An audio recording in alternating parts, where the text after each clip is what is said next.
Boa noite a todos e a todas. É um prazer estar aqui com vocês em mais um GC Online nessa noite.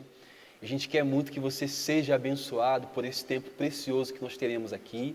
A gente quer muito que você, de alguma forma, se sinta abraçada por esse GC, por essa célula. Então, nesse tempo, se você puder chamar os seus familiares que estão contigo na sua casa, de onde você estiver, para poder participar conosco, vai ser bom, né? A gente sabe que ao mesmo tempo que nós estamos aqui, né, essa célula, esse GC Online está chegando a hospitais, está chegando a presídios, e o nosso desejo é de que vocês que estão do outro lado possam ser alcançados e abraçados por esse Deus que é um Pai de amor. E eu quero hoje orar por vocês, orar por nós, em nome de Jesus. Pai, nós levantamos os nossos corações a Ti nessa noite, certos da Tua bondade, Pai, confiantes na Tua verdade, Pai. Pai, que os nossos corações sejam achados, Pai, íntegros, Deus, diante do Senhor. Nos revela, Pai, a Tua bondade, Pai. Converta os nossos corações a Ti. Transforma, Pai, a nossa mente. Nos faz ver-Te, ó Deus, e contemplar, Pai, a Tua bondade, as Tuas maravilhas, Senhor. Eu oro, Pai, por cada líder de GC, Pai. Oro, Pai, para que o Senhor os renove, Pai, para que o Senhor restaure, Pai, a força, o vigor. Eu oro, Pai, por cada anfitrião, Pai. Eu oro, Pai, por cada colíder, Pai. Pai, eu oro por cada pessoa que está participando desse GC com a gente, Pai. Aqueles que estão nas suas casas participando. Aqueles que se encontram, Pai, dentro de uma cela na penitenciária. Ou até mesmo aqueles que estão hospitalizados, Deus, estão participando com a gente. O Senhor pode todas as coisas, Deus. O Senhor tem poder para alcançar vidas nessa noite, Pai. E que ao longo desse GC, Pai, vidas possam ser transformadas, vidas possam ser trazidas para perto do Senhor, Pai. Esse é o nosso desejo, essa é a nossa oração, Pai.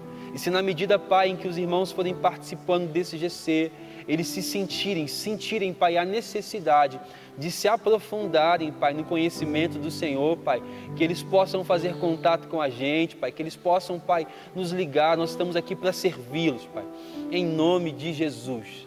Amém e amém. Glória a Deus. Está aqui com o Mateus e com o Anderson e é sempre bom poder participar desse GC com vocês. Eu queria hoje, sem demora, que você em casa pudesse abrir comigo a sua Bíblia no livro de Atos, Atos 19, a partir do verso 13. O tema de hoje é o temor de Deus no coração dos homens.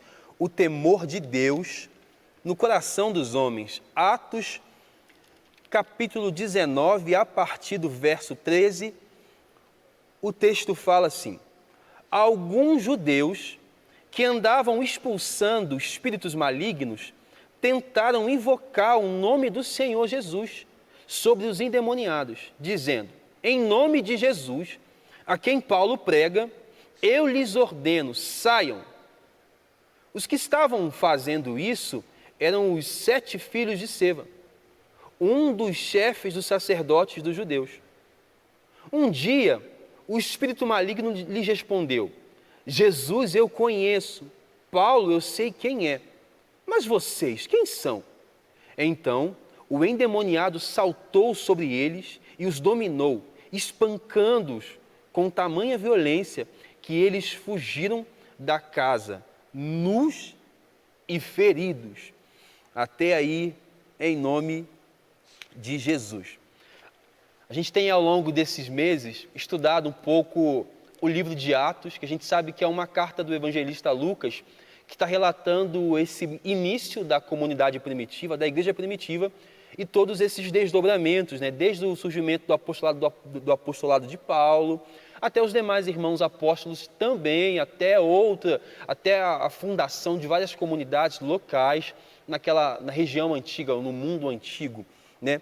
No relato aqui, o texto vai dizer para a gente que alguns judeus, eles se juntaram, né? E eles decidiram usar do nome de Jesus para expulsar demônios. O texto fala assim, que alguns judeus que andavam expulsando espíritos malignos tentaram invocar o nome do Senhor Jesus sobre os endemoniados, dizendo: em nome de Jesus, a quem Paulo prega, eu lhes ordeno, sai. Eles estavam fazendo isso durante um tempo, né? E o texto diz para nós que parece que em alguns momentos os espíritos malignos se sujeitavam a esses homens, porque fala assim, eles andavam expulsando espíritos malignos, né? Só que eles tentaram invocar o nome do Senhor Jesus sobre os endemoniados, dizendo em nome de Cristo, a quem Paulo prega, sai. Bem, na lição de hoje a gente vai falar sobre essa capacidade ou essa disposição de um coração convertido de temer ao Senhor, né? O temor de Deus no coração dos homens. E aí a primeira coisa que a gente precisa fazer ou falar para você que nos assiste e participa desse GC é o que é o temor, né? Porque o temor também é sinônimo de medo, né? Mas quando nós falamos ou quando a Bíblia fala para nós sobre esse temor, ela fala sobre um respeito. Temer a Deus, antes de qualquer coisa, é respeitá-lo. Temer a Deus, antes de qualquer coisa, é respeitá-lo.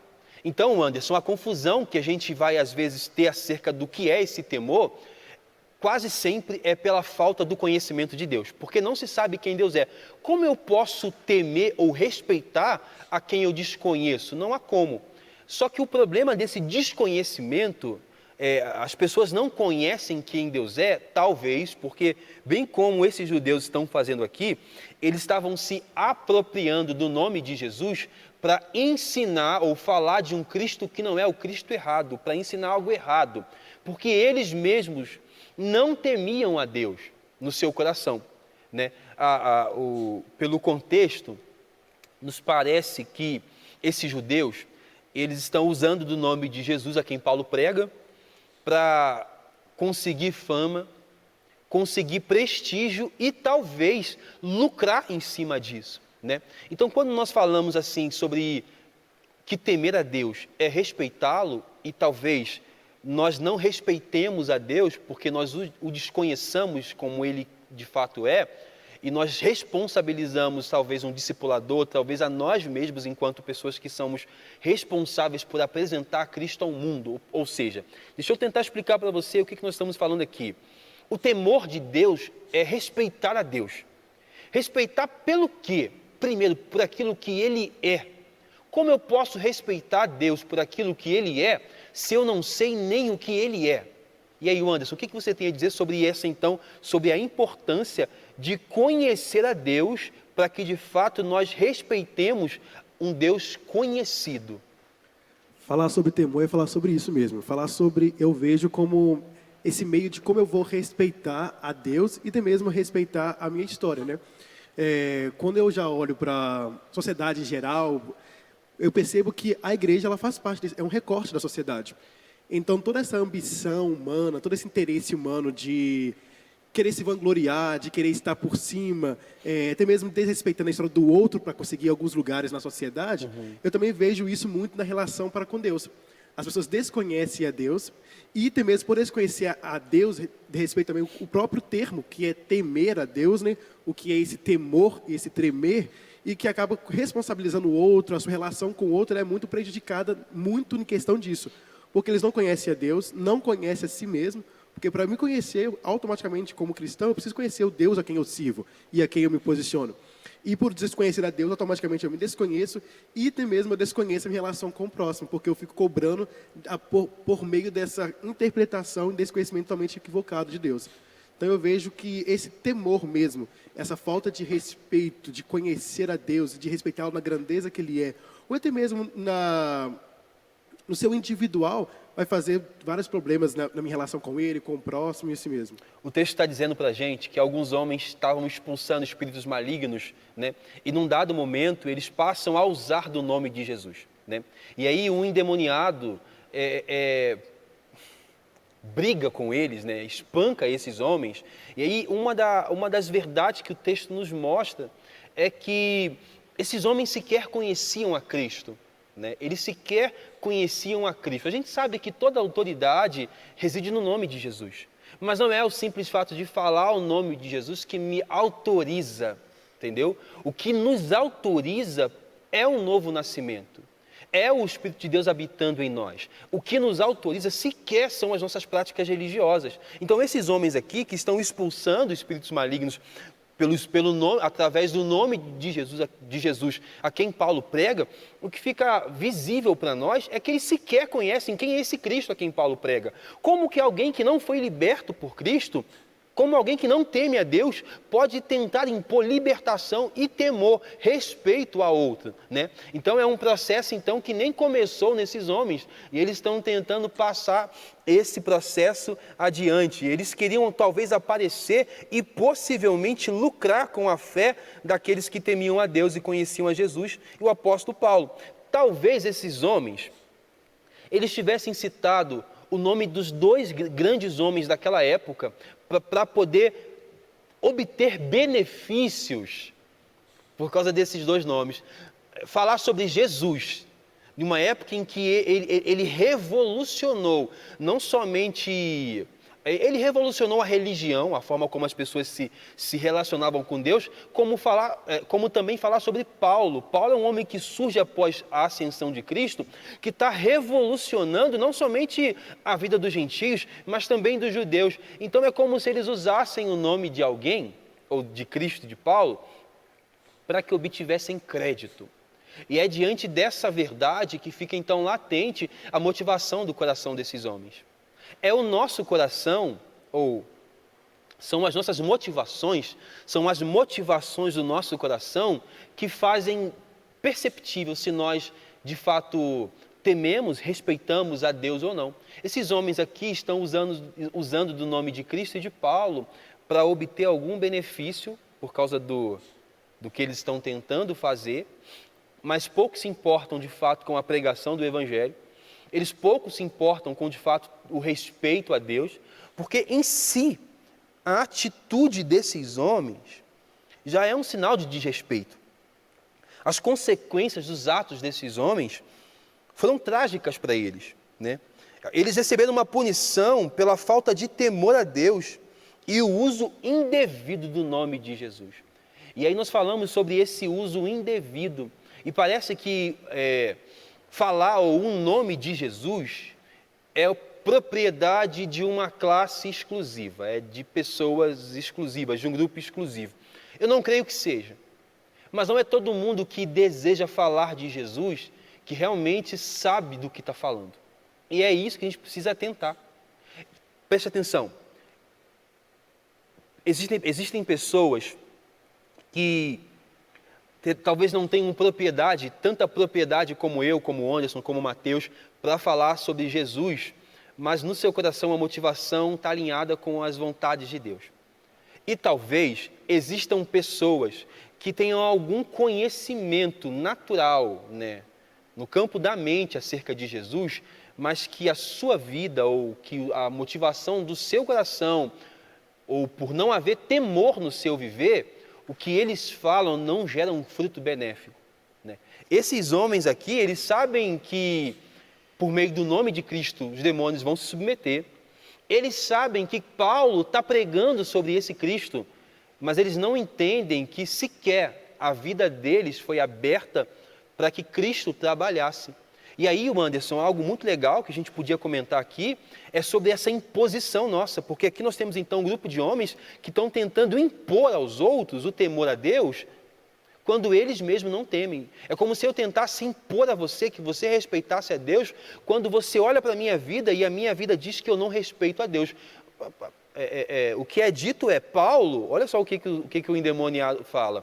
Jesus nós conhecemos, Paulo nós sabemos quem é, mas e vocês? Né? Então, o que a gente pode falar a respeito dessa nossa tentativa, ou da tentativa de vários irmãos na fé, que talvez por imaturidade, talvez por uma ambição, né, estão tentando impor libertação, impor o temor de Deus, mas a sua vida não manifesta que eles mesmos, ou que eu mesmo como pessoa, como pastor, como líder, teme ao Senhor. O que a gente pode pensar, refletir sobre isso? Sobre um líder que quer ensinar as pessoas a temerem, mas ele mesmo não teme. Resumindo tudo isso, a gente chama de hipocrisia, né? Mas é bem interessante isso pelo fato de que a Bíblia nos fala, né? que como vamos poder dizer que nós podemos amar a Deus que nós não vemos, nós não conseguimos amar a quem nós vemos. Então, diante disso, a gente percebe essa falta realmente de conhecimento sobre Deus, essa falta de conhecimento até mesmo sobre como Ele age, e diante disso, a gente tenta impor essa máscara, tentando cada vez mais ser santos, até mesmo ser melhores do que o outro, e diante disso a gente vai cair sempre nessa hipocrisia. E as pessoas, eu vejo muito, principalmente no meio cristão, as pessoas tentando colocar um conhecimento que eles têm sobre Deus diante do outro e não conseguem expor isso dessa falta realmente de revelação de Cristo. Cristo que vai diante da sua luz, que vai iluminar realmente quanto Adão ainda tem nós, quanto a humanidade ainda tem nós. E é diante dessa revelação que nós temos com Cristo que nós vamos conseguir aos poucos quebrando essa vaidade, quebrando esse egoísmo. E com essa falta de necessidade de ter mesmo conhecer a Deus, desse relacionamento, nós somos realmente vazios, superficiais, cheios de medo. Tem mesmo um termo errado de relacionar com Deus, é que as pessoas têm por meio de medo, relacionam com Deus por meio do medo. O medo dessa autoridade que Ele é, por meio dessa grandeza que Ele é. E a Bíblia nos fala bem claro que onde há amor, não há espaço para esse medo. O verdadeiro amor, ele lança fora todo esse medo. Então nós temos sempre um relacionamento com Ele por meio de medo, não por esse amor que nós cantamos, que quebra as cadeias, que nos alcança, esse amor que nos faz cada vez mais leves, né? Que realmente vem como esse libertador. E aí nós temos esse relacionamento totalmente pautado no medo, na imposição, que a gente acaba refletindo isso no outro. Entendi. Então é um relacionamento totalmente vazio, não conseguimos desfrutar desse amor que nos liberta, até mesmo da vontade de ser maior do que o outro, porque o cristianismo vai fazer isso, vem nos convidar a ser menor, a servir, enquanto a cultura desse mundo vem nos cobrando a ser cada vez a melhor versão de si, estar por cima, que é o melhor. Então sempre vejo essa necessidade de pessoas quererem apresentar como líder, apresentar como alguém importante, sendo que o Senhor vem nos convidando a ser essa pessoa o menor. Uma coisa muito interessante que eu estava aqui pensando, enquanto eu ouvia o Anderson, é que esses homens, esses judeus que estavam intentando de usar o nome de Cristo a quem Paulo pregava, talvez não tivessem mal intencionados. É uma possibilidade. Talvez fossem pessoas imaturas, porque eu passei por isso, muitos passaram por isso. A gente recebeu algo ou percebeu o poder que há numa pregação, o poder que há na pregação do Evangelho. Só que o poder presente na pregação do Evangelho, antes de ser visto na vida do outro, ele deve ser visto na minha própria vida, visto por mim.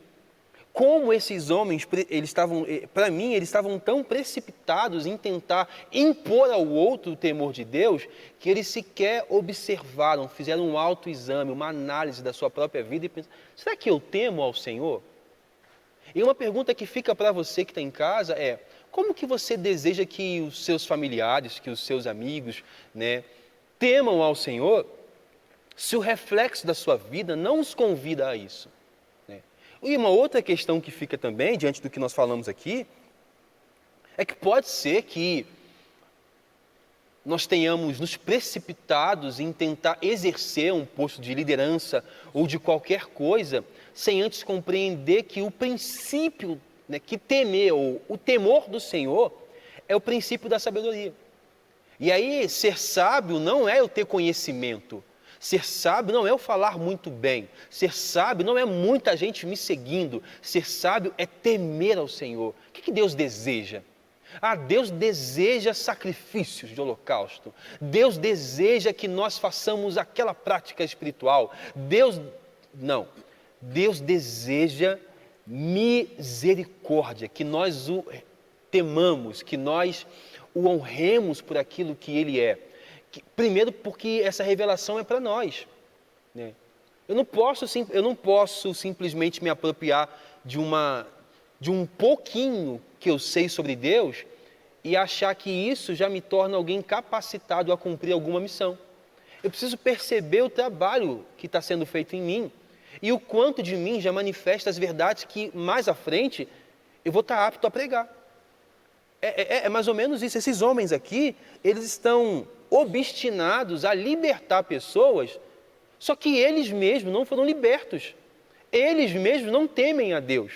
E aí a pergunta que é feita para nós na condição de líder de GC, você líder que está participando com a gente, é o quanto que pode ser percebido na sua vida de temor ao Senhor? Não, eu não estou perguntando e falando sobre as suas qualificações e condecorações. Você pode ser uma pessoa que tem uma faculdade, que formou no seminário. Você pode ser alguém qualificado intelectualmente para exercer o que você exerce. Mas o quanto de temor pode ser visto na sua vida? Porque é isso que diferencia. Esses homens aqui talvez falassem bem, eram judeus, né? Me parece que sabiam da lei.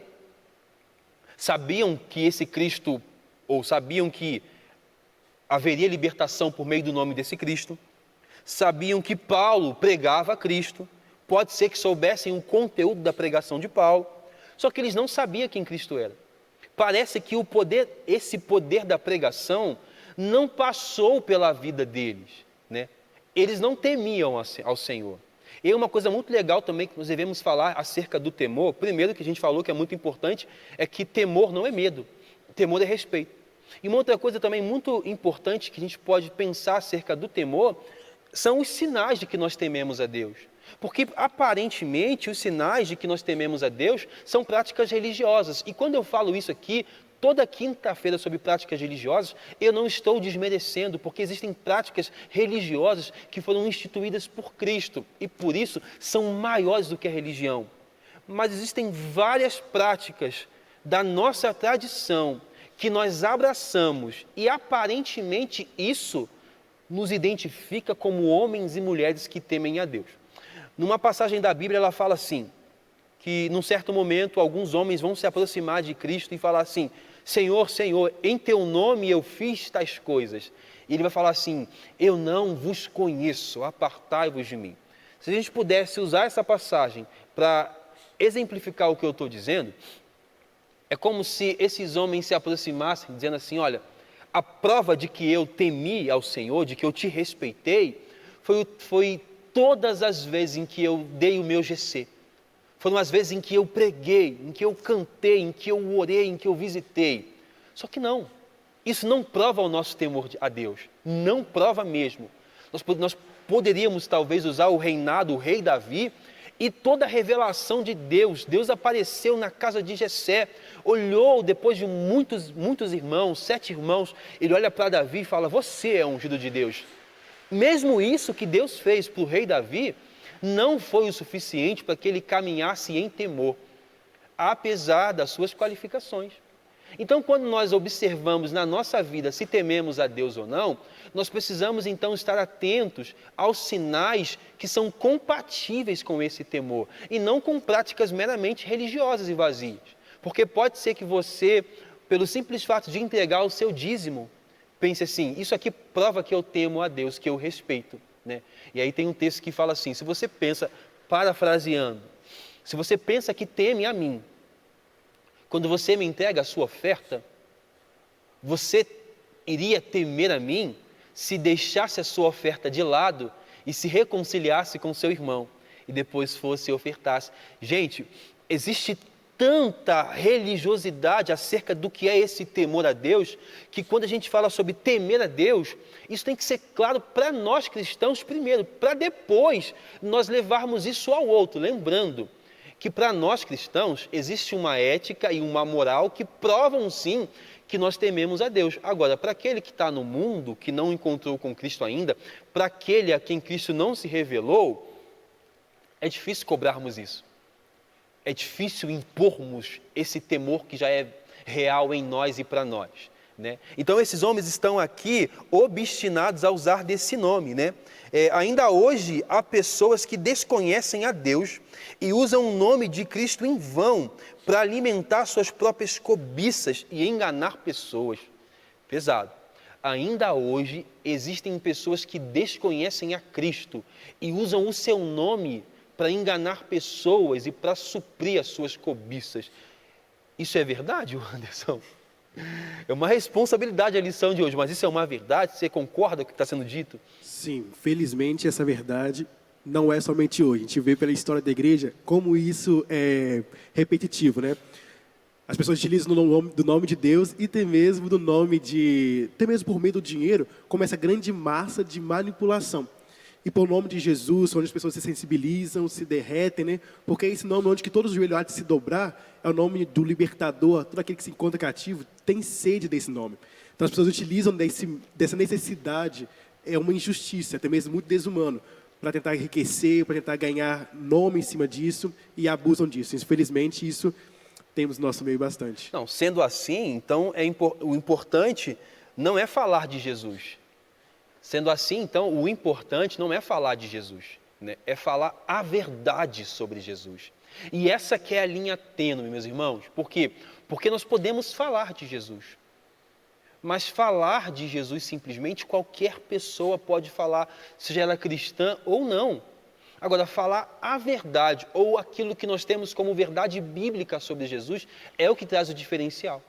Como que esses homens poderiam pensar que eles iriam chegar até os endemoniados e libertá-los em nome de Jesus, sendo que Cristo não estava sendo apresentado de forma real e verdadeira? Porque o processo de libertação, porque a libertação é um processo, meus irmãos.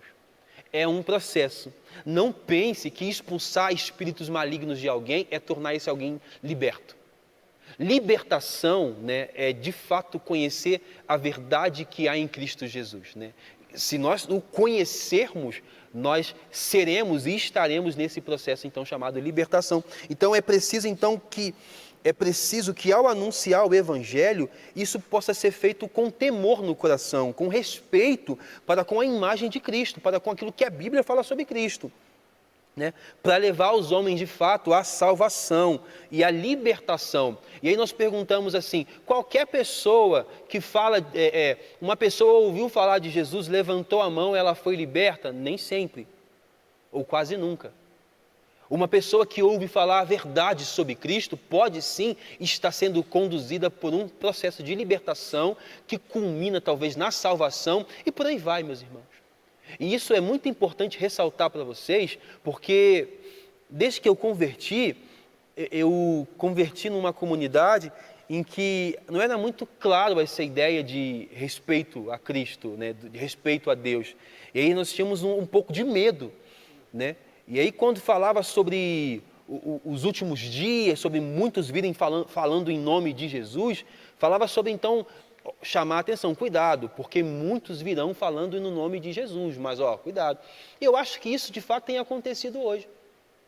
Qualquer pessoa que deseja enganar talvez ou qualquer pessoa que possa desejar fazer do cristão uma massa de manobra, ela vai se apropriar então do nome de Cristo, mas sem saber quem Cristo é. O que nós devemos fazer então? Identificar na vida deste ou desta que fala de Jesus se é compatível com aquilo que é ser cristão. Tem que ter uma compatibilidade, não é só falar de Jesus. Não pode ser assim. Se falou de Jesus, então logo eu sigo, né? Esses homens aqui, eles estão falando de Jesus e talvez angariando, levantando os seguidores, mas a motivação do coração deles talvez fosse também enriquecer. E é aí que nós precisamos ficar atentos, meus irmãos. Porque é possível que nós, enquanto líderes, é possível que nós, enquanto ovelhas, né, não saibamos discernir sobre o que é falar de Cristo e o que é falar a verdade sobre Cristo. E quase sempre esses homens que se apropriam do nome de Jesus, o Anderson, eles trazem um jugo, um peso nos ombros dos fiéis, né, colocando uma culpa e apresentando temor como medo. E torna-se difícil depois desconstruir isso, porque se nós no Brasil, pelo menos, já temos na figura paterna vários problemas, né? São quase 50% ou mais, né? Até onde eu estudei um tempo atrás, eram 47% dos lares eram chefiados por mulheres, por causa que os homens, sabe lá o que aconteceu. Mas se nós já temos uma dificuldade de perceber Deus como Pai, por toda essa construção difícil, imagina perceber Deus como um Pai e como alguém de quem nós devemos ter medo. E aí a relação com Deus se torna cada vez mais difícil. E eu passei por isso, essa desconstrução. Falar sobre Deus para mim, quando eu falava da figura do Pai, era algo meio temeroso para mim. Era algo difícil até mesmo de assimilar. E quando falava cada vez mais sobre Deus, e essa relação vinha com medo. E quando eu fui entendendo que era amor, eu falava assim, poxa, mas como assim? ter esse relacionamento de amor, sendo que toda vez que eu vou até Ele, eu tenho medo. Até as minhas orações eu não conseguia ser muito verdadeiro. Acabava que nas minhas orações eu expunha até onde eu achava que poderia ir, com medo de se eu expor um pouco mais sobre a minha humanidade, quem eu era, eu seria logamente castigado, mandaria um raio. Se Deus soubesse o que eu fazia no meu secreto, ou as vontades que vinham no meu coração, Ele me odiaria cada vez mais. Mas sendo que eu entendia que Deus sondava o meu coração, era uma coisa meio louca, né? Que Deus sondava o meu coração, sabia de tudo, mas até mesmo as minhas orações eu tinha limitação. Então, nesse relacionamento com Deus, acaba que quem não respeita esse processo da libertação, nunca também vai respeitar o processo do outro. Então, acaba que eu não conseguia respeitar esse processo desse tempo de desconstrução, de reconstrução, e acabava impondo máscara. Eu acho que, por muitas vezes, e nesse processo de tentar retirar a máscara, tentar lidar com Deus e com o meu próximo com mais sinceridade, foi um processo muito difícil, e a primeira coisa que eu tinha que fazer era tirar esse medo de Deus. Quando eu consegui ser mais humano, ser mais real, ser mais claro com Ele, sendo que não dava para escolher lá dele, que ele conseguia ver tudo dentro de mim, eu consegui ser mais humano com o meu próximo. As minhas relações começaram a ser mais leves, mais verdadeiras, mais humanas, e aí eu consegui até mesmo liberar perdão, pedir perdão e sempre estar tentando recomeçar. Importante que nós pensemos, então, segundo a fala do Anderson, que isso que nós chamamos de temor ou de respeito a Deus, pode ser também que tenha sua origem nesse estágio ou estado de vulnerabilidade. Como que a gente vai temer ao Senhor, respeitá-lo, né, quando a gente se expor todas as motivações dos nossos corações diante dele e dizer assim, eis aqui, né, como quando Deus encontra com Jacó e pergunta, qual que é o teu nome? Né? É normal que às vezes a gente, por medo nessa relação com Deus, na verdade, uma relação entre nós e Deus, que haja medo, é uma relação entre nós e um Deus criado por nós. Porque a relação com o Deus real, pelo menos o Deus da Bíblia, o Pai de Cristo, ou o Deus em Cristo, é uma relação que deve ser leve e transparente, onde nós nos derramamos, dizendo assim, Senhor, sonda e me conhece, vê se há em mim algum caminho mau. Né? Esse respeito que nós temos por Deus, esse temor que somos convidados a ter por Deus, não é um medo pelo seu poderio, e sim um reconhecimento da sua bondade, da sua graça, que nos permite nos aproximarmos, mesmo quando em nós só havia pecado. Então, logo, proferir o nome de Jesus não atesta que você ou eu tenhamos o Espírito de Deus. Se a pessoa falou o nome de Cristo, então ela tem o Espírito de Deus. Não. Qualquer pessoa pode falar do nome de Jesus, né? Mas não é todo mundo que fala do nome de Jesus que fala pelo Espírito de Jesus. E é aí que nós precisamos ter esse discernimento. E quando eu falo discernimento, a gente sempre pensa da gente enquanto ouvinte. Mas eu queria falar da gente enquanto ministros. Nós temos que ter esse discernimento da gente enquanto pessoas que estão falando. Peraí, rapidinho, quando eu, Rafael, falo do nome de Cristo, eu estou falando pelo Espírito de Deus ou é só do meu intelecto? Porque quando não há temor, é só produto do intelecto. Mas quando há temor, meu irmão, porque primariamente o temor só pode ser produzido por uma convicção, por um convencimento do Espírito de Deus. Ninguém vai temer a Deus.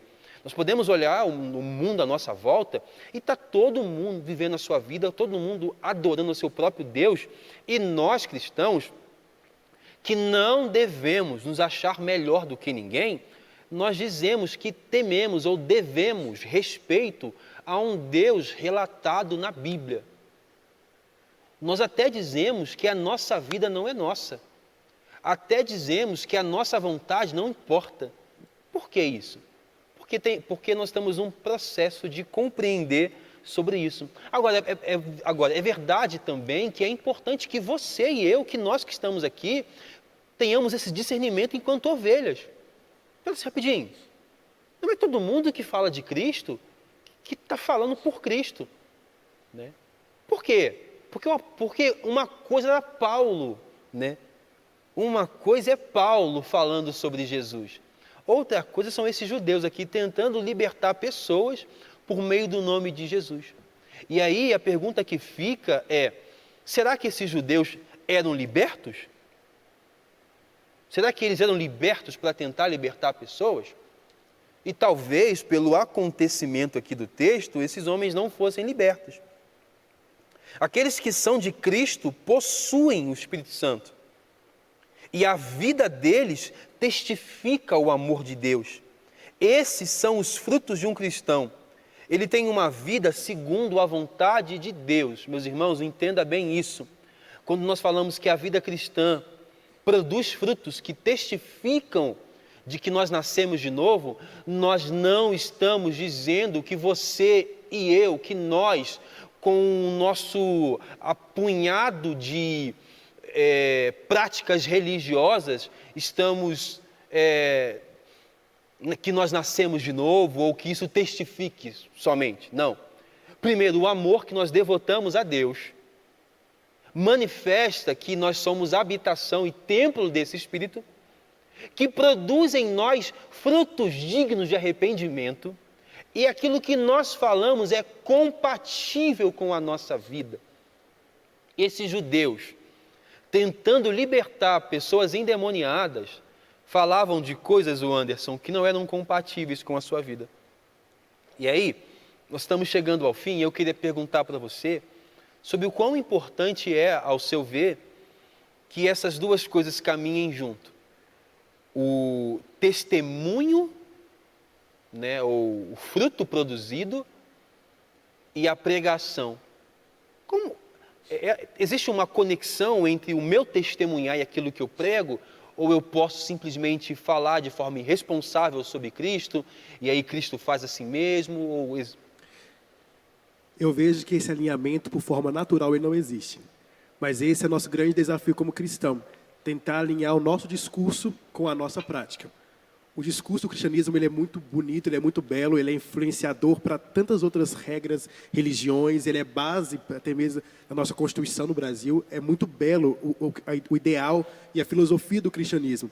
Mas alinhar isso com a nossa prática é só por meio do novo nascimento e influência do Espírito Santo. Porque tentando conseguir com as próprias mãos é muito legalismo, é muita tentativa de agradar a Deus e é insuficiente. Acaba se tornando essa verdadeira religião.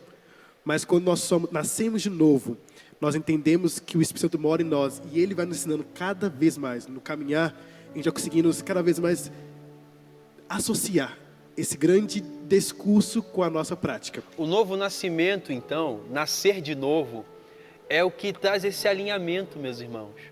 É um novo nascimento que nos capacita a olhar para Deus com respeito e abraçar a vontade de Deus não como uma imposição da religião. Abraçar a vontade de Deus como nossa única e exclusiva motivação de existência. Para que nós fomos feitos? Aquela pergunta da escola bíblica dominical, lá do Kids. Tia, por que eu fui feito? E a resposta é: você foi feito para glorificar a Deus. Como que Deus deseja que nós o glorifiquemos? Honrando o nome dEle, respeitando por aquilo que Ele é. Porque qualquer coisa que nós façamos, que não parta desse pressuposto de respeitar a Deus, não vai produzir frutos benéficos para esse reino. É por isso que nós precisamos olhar para a nossa vida e entender que Deus não está nos pedindo para ajudá-lo nesse novo nascimento. O novo nascimento, ou fazer-nos nascer de novo, é papel de Deus. É Deus quem faz isso. O nosso papel é observar os frutos dignos de arrependimento e caminhar nessa mesma direção do Espírito, ou que o Espírito de Deus está nos conduzindo, a fim de que a nossa vida revele a Deus primeiro, que nós o honramos, o respeitamos por aquilo que Ele é. E logo isso torne compatível o que nós pregamos com a nossa vida. De fato, não é fácil alinhar essas duas coisas, mas o nosso papel é ser guiado pelo Deus que é capaz de fazer. Por isso, eu queria que você orasse sempre pedindo a Deus que mantenha o seu coração no temor a Ele, que é o princípio da sabedoria. Não acredite em tudo que as pessoas dizem, ou não acreditem em todo mundo que se diz seguidor de Jesus. Observe a sua vida, para que você possa também observar a vida do outro. Eu quero orar por você, por nós que estamos aqui, para que no nosso coração nós possamos temer ao Senhor também. Pai, que nos nossos corações nós temamos ao Senhor, para que sejamos sábios e sábias. Nos arranca, Pai, do legalismo, Pai, da prática religiosa vazia e sem propósito. Primeiro, eleva os nossos olhos para quem Tu és. Revela-te a nós, para que o conhecimento do Senhor nos leve a temê-lo, a respeitá-lo. Respeitá-lo por aquilo que o Senhor é, respeitá-lo por aquilo que o Senhor fez e faz e fará. Honrar-te, Deus. Nos arranca, Pai, as ambições que nos fazem usar o Teu nome, Pai, em benefício próprio. Nos arranca, Pai, as ambições que nos fazem enganar o nosso semelhante e alinha as nossas motivações com a do Teu reino, a fim de que, ao falar de Cristo, Cristo seja visto em nós. Em nome de Jesus. Em nome de Jesus. Amém, amém e amém. Que o Senhor abençoe a sua vida, que Ele mesmo, pela sua bondade, gere temor, respeito no seu coração e te dê paz, em nome de Jesus. Até semana que vem, fiquem com Deus.